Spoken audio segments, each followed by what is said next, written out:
Welcome back to your channel. Before we begin our journey, we'd love to get to know our wonderful family around the world. Let us know in the comments which country you're watching from. Thank you, enjoy the show, and let us know if you like the story. The wind howled like a choir of the damned around the jagged spires of Castle Ethelgard, a decaying monument to a forgotten bloodline, perched precariously upon the edge of a jagged cliff.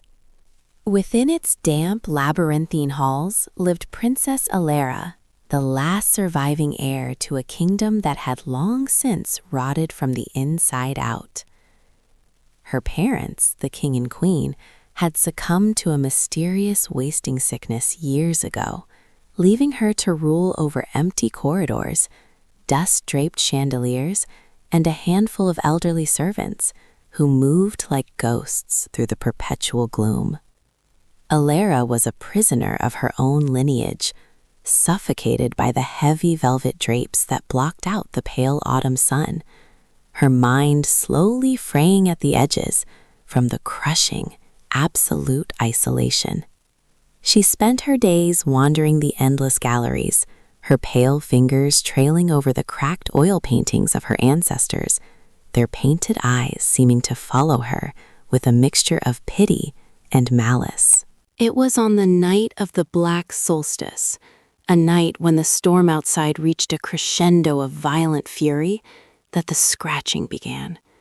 Ilara was seated before a dying fire in the grand library, a heavy woolen shawl wrapped around her trembling shoulders, listening to the rain assault the stained glass windows like handfuls of gravel. Then, beneath the roar of the tempest, she heard it. A deliberate, rhythmic scratching at the heavy elp doors of the castle's main entry. The servants had long since retired to the deepest cellars to hide from the storm, leaving Ilara alone. Gathering her courage, she took up a silver candelabra, the flickering flames casting long, monstrous shadows against the stone walls, and made her way down the grand staircase. The cold radiating from the floorboards seeped through her thin slippers, chilling her to the bone.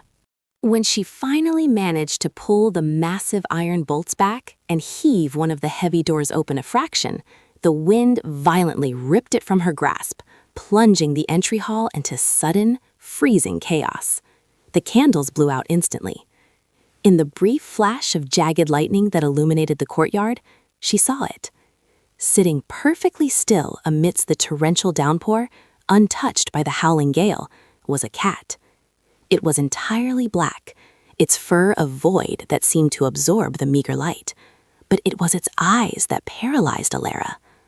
They were enormous, glowing with a sickly, luminescent yellow light, the pupils slit thin like razor blades. It did not meow, it did not shiver. It merely stared at her with an intelligence that was profoundly, terrifyingly human. Driven by a desperate, foolish need for companionship, and an inexplicable compulsion she could not resist, Ilara stepped aside. The cat walked into the castle with the slow, deliberate grace of a conquering monarch claiming its throne. As the heavy oak door slammed shut on its own accord behind the creature, the temperature in the hall seemed to plummet further. Ilara relit her candles with trembling hands. The cat was sitting at the base of the stairs, waiting for her. She named him Obsidian, though the name felt entirely inadequate for the heavy presence the creature brought with it. At first, the cat seemed like a morbid blessing. It followed her everywhere, its padded paws making absolutely no sound against the stone floors.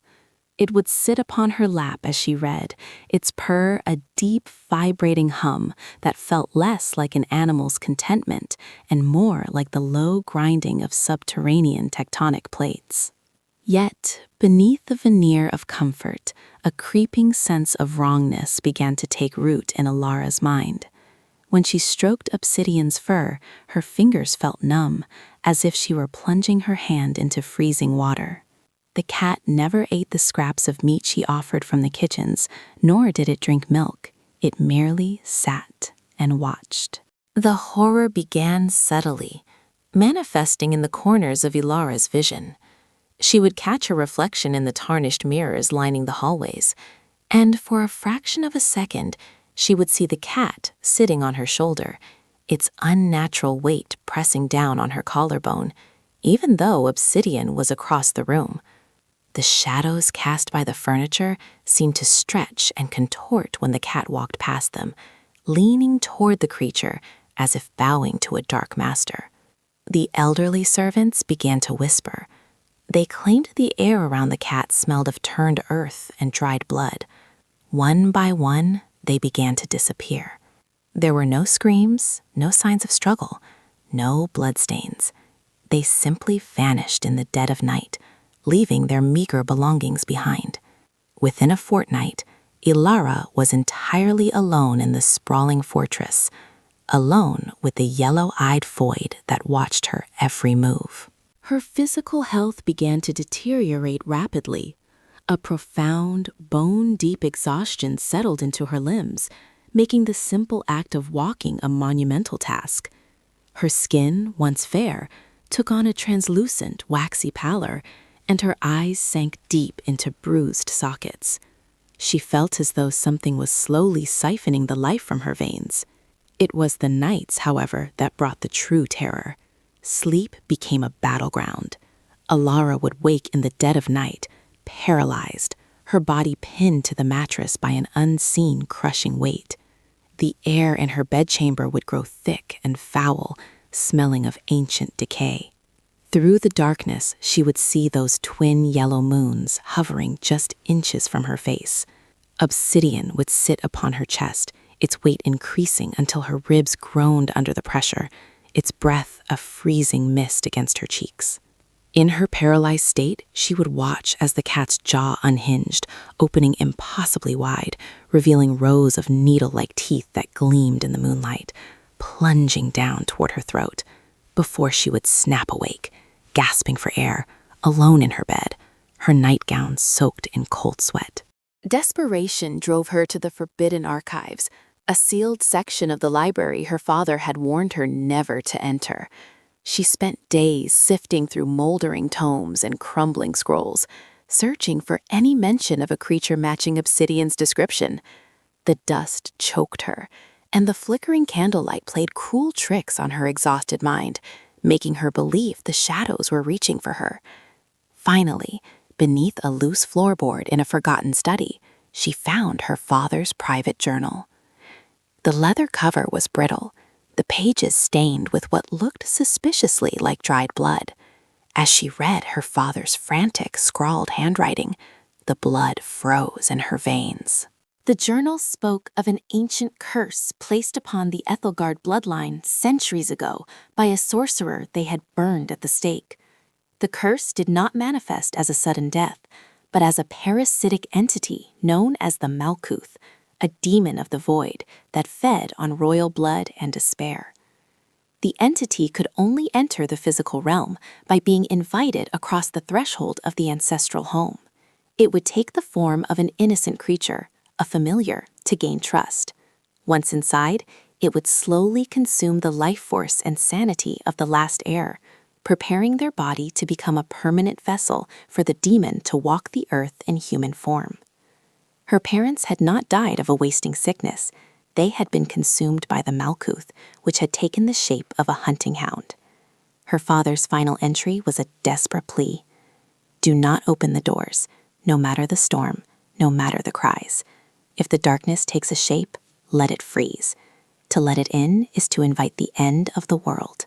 The journal slipped from Ilara's trembling, skeletal fingers, hitting the floor with a dull thud that echoed in the oppressive silence of the study.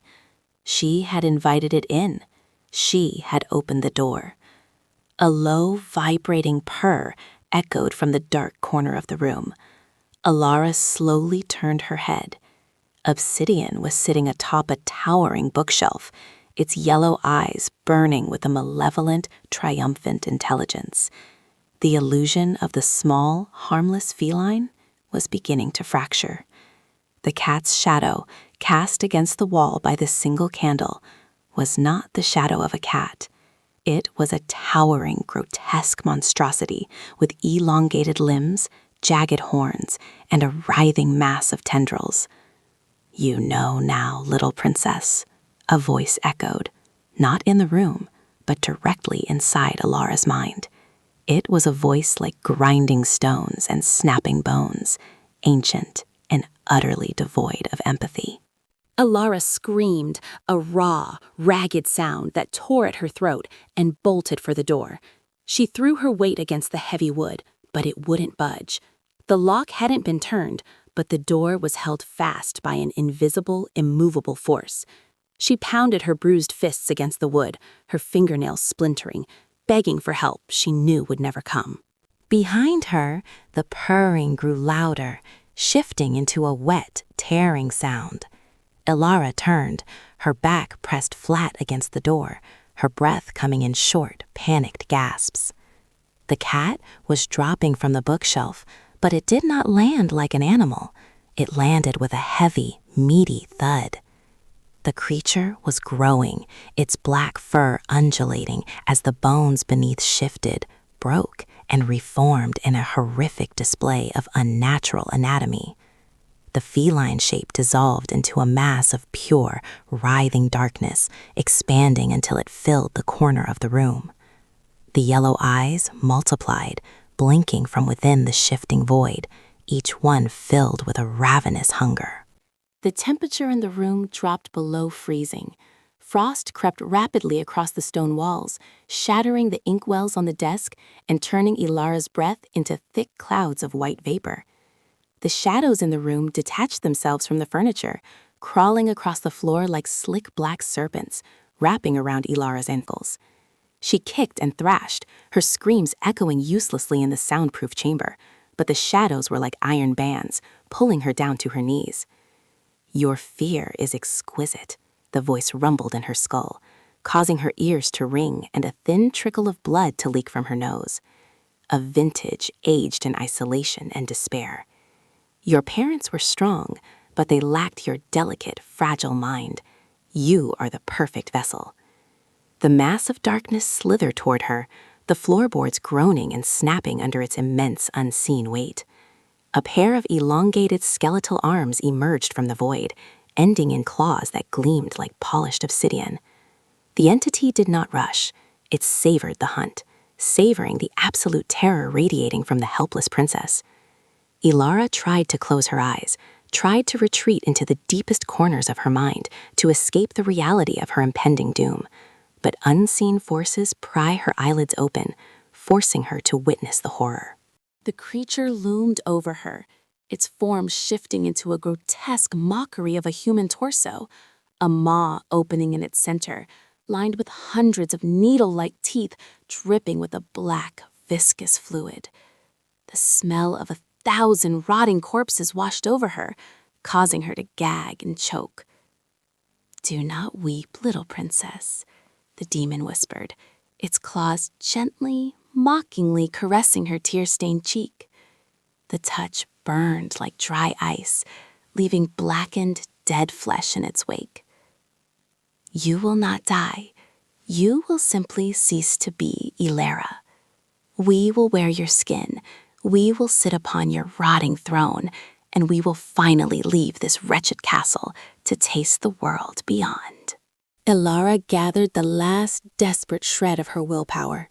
She spat a mouthful of blood directly into the cluster of glowing yellow eyes. For a fraction of a second, the creature recoiled, emitting a sound that was a cross between a hiss and a roar of absolute rage. Taking advantage of the momentary distraction, Ilara grabbed the heavy, silver candelabra she had dropped and swung it with all her remaining might at the entity's shifting mass. The silver struck true, biting into the darkness. The demon shrieked, a sound that shattered the glass in the windows and cracked the stone walls. The shadows binding her ankles loosened just enough. Ilara scrambled to her feet and ran. She burst through the study doors, which now flew open easily, and sprinted down the labyrinthine corridors. The castle had changed. The hallways stretched impossibly long, the walls pulsing and breathing like the inside of a massive dying beast. The portraits of her ancestors were screaming, their painted mouths stretched wide in agony, their eyes bleeding thick black tears. You cannot run from your own shadow, the voice boomed, echoing from every stone, every crack, every pane of glass. She ran until her lungs burned, until the soles of her feet bled, desperately making her way toward the highest tower. If she could not escape the castle, she would not allow the demon to take her alive. She would throw herself from the battlements, ending the Ethelgard bloodline on her own terms, denying the Malkuth its prize. She reached the spiral staircase leading to the roof, the stone steps slick with a strange, dark slime. She climbed, her breath tearing through her throat, ignoring the sounds of heavy, unnatural pursuit echoing from below. The air grew thinner, colder. She burst through the heavy wooden door at the top, stepping out onto the rain-slicked stones of the highest parapet. The storm raged on, the wind tearing at her hair and clothes. She rushed to the edge, looking down at the jagged rocks hundreds of feet below, shrouded in darkness and mist. It was a terrifying drop, but it was freedom. She placed her hands on the cold stone of the battlement, ready to heave herself over. Such a tragic, predictable little bird, a voice purred. Elara froze. The voice was not in her head. It was right beside her ear. She turned her head slowly. Sitting on the parapet, not 2 feet away, was the small, black cat. The storm did not touch it. Its yellow eyes glowed with a sickening warmth. Before Elara could move, the cat lunged. It did not bite or scratch. It simply leaped directly at her face, dissolving into a cloud of thick black smoke as it made contact. The freezing darkness forced its way into her mouth, her nose, her eyes. Elara fell backward onto the stone roof, choking, thrashing as the entity invaded her body. It felt like swallowing liquid ice, a freezing fire that burned through her esophagus and spread into her lungs, her heart, her veins. She felt her bones cracking, shifting under the intense pressure of the possession. Her mind, the very core of who she was being violently pushed aside, crushed into a tiny, silent corner of her own brain. She screamed, but it was not her voice that came out of her mouth. It was a deep, resonant roar that silenced the howling storm. The struggle lasted only moments, though to Elara, trapped in the fading prison of her own consciousness, it felt like an eternity. Then, everything went still. The storm broke abruptly, the dark clouds parting to reveal a pale, sickly moon. On the roof of Castle Ethelgard, the figure of the princess slowly stood up. Her movements were jerky at first, like a marionette testing its strings, but they quickly smoothed out into a predatory, unnatural grace. She smoothed the wrinkles of her soaked nightgown. She walked to the edge of the parapet and looked out over the vast, dark forest that separated the castle from the rest of the world. A slow, chilling smile spread across her face, stretching her lips too wide, revealing teeth that seemed a little too sharp. She opened her eyes. The irises were no longer the soft blue of the Ethelgard line. They were enormous, glowing with a sickly, luminescent yellow light. The pupils slit thin like razor blades. The entity inside Elara took a deep breath of the cold night air, savoring the smell of the distant, sleeping villages. The vessel was secure. The waiting was over. The princess turned away from the edge and walked slowly back down the stairs into the silent, dead castle, her footsteps making absolutely no sound upon the stone, humming a low, vibrating tune that sounded terribly like a purr.